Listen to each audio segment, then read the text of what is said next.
Wow! Gising na siya! Ang pala mo nandito sa bahay! Nay, wag ngayon please. Alam mo, bilib din ako sa'yo eh. Wala na nga tayong makain, nagpabuntis ka pa. Buti pa yung anak ni Rosa, pag-aaral ay natupag. Nakakawalang gana! Yan, umalis ka! Diyan ka magaling! Kasalanan mo to! Sinira mo yung future ko! Ate, please, tigilan mo yan. Walang kasalanan yung bata. Hindi! Dahil dito, galit sa akin si nanay. Kaya dapat mawala na to! Ate, wag! Ate! Anak, kain ka na. Nay? Sorry anak ha sa mga sinabi ko. Hayaan mo, babawi ako sa'yo ha. Thank you, Nay. Nay, sumasakit yan ko. Nay! Oo, yung pinag-usapan natin ha. Hihintayin ko ng mga anak tong babaeng to.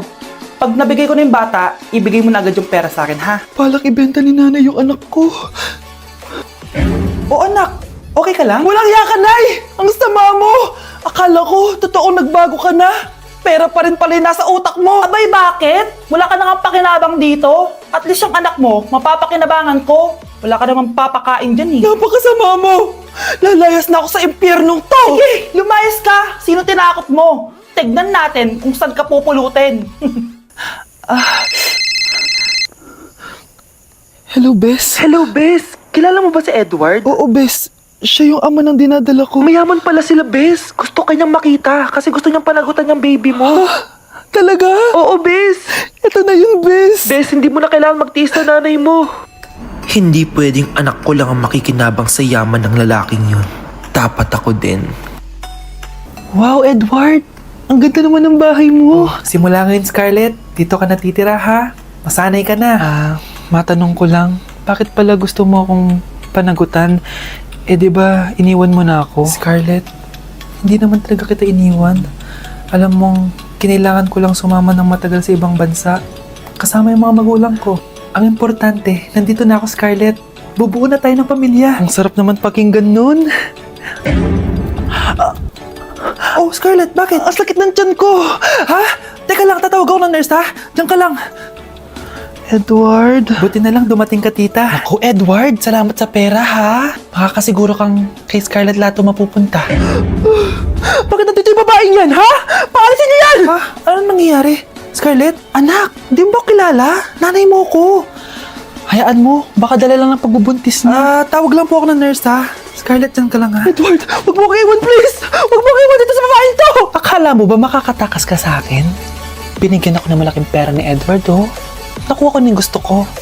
Ngayon, pwede ka na mawala. Nay, wag po, please. Scarlett, pigilan niyo babaeng yan! Brianna? Tita, anong ginagawa niyo kay Scarlett, ha? Wala. Ina-adjust ko lang yung unan niya. Napakasama mo, tita. Sariling anak mo, papatayin mo. May ipapakulong ako dito. Ano? Kulong?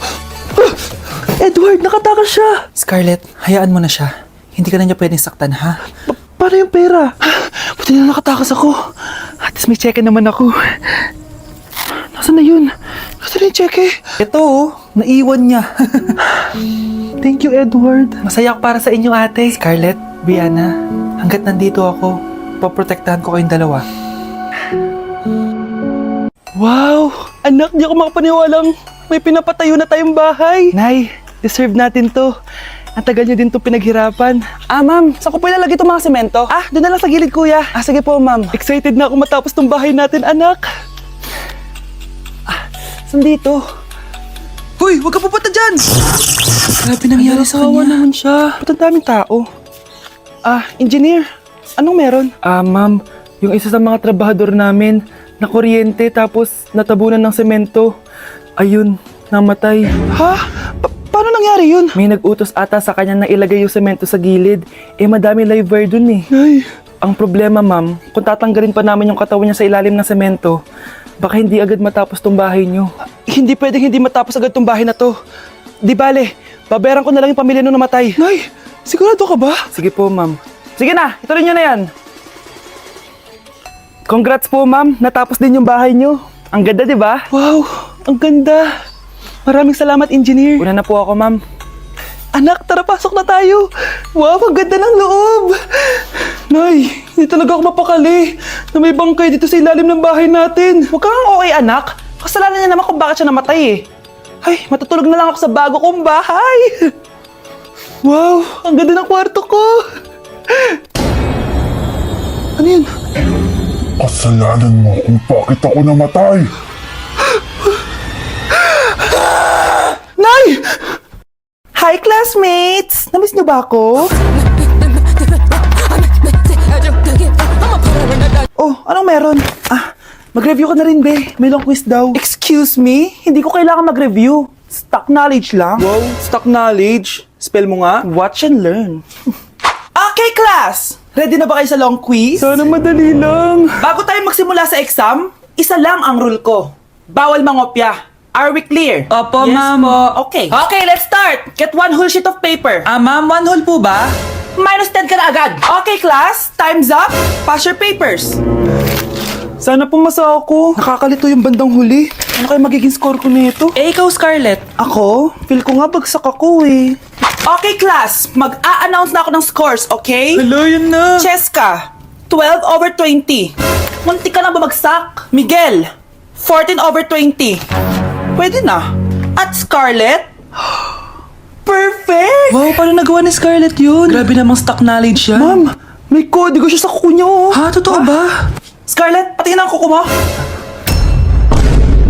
Kaya pala perfect ka? Dapat bagsak na yan eh. Ang daya. Aba, bakit ako babagsak? Ang number 1 rule lang naman ni ma'am ay bawal mangopya. May sinabi ba siyang bawal maglagay ng sagot sa kuko? Meron ba? Ba't parang kasalanan ko? May point si Scarlett.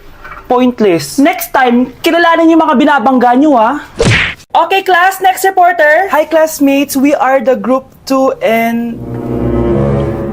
and... Scarlett, may nakakatawa ba? Our topic for today is...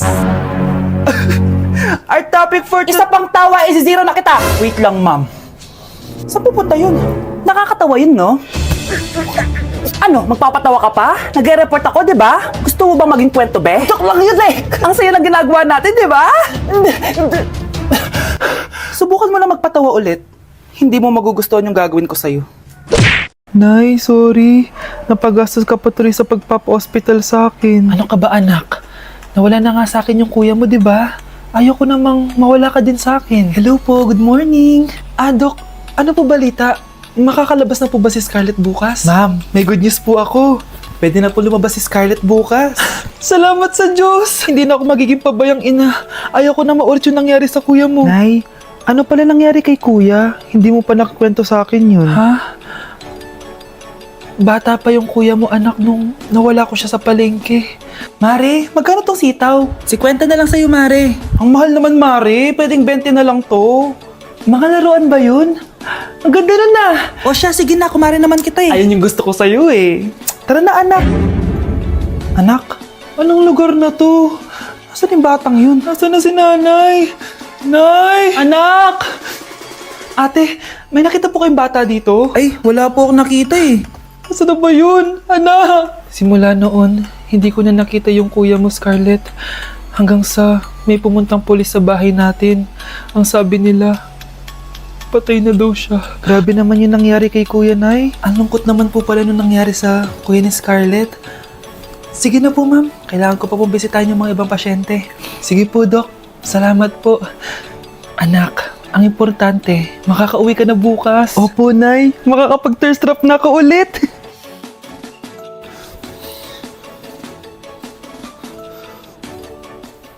Anak, tara na, uwi na tayo. Nay, may pinapabigay pala si Doc sa'yo. Oh, ano naman kaya to?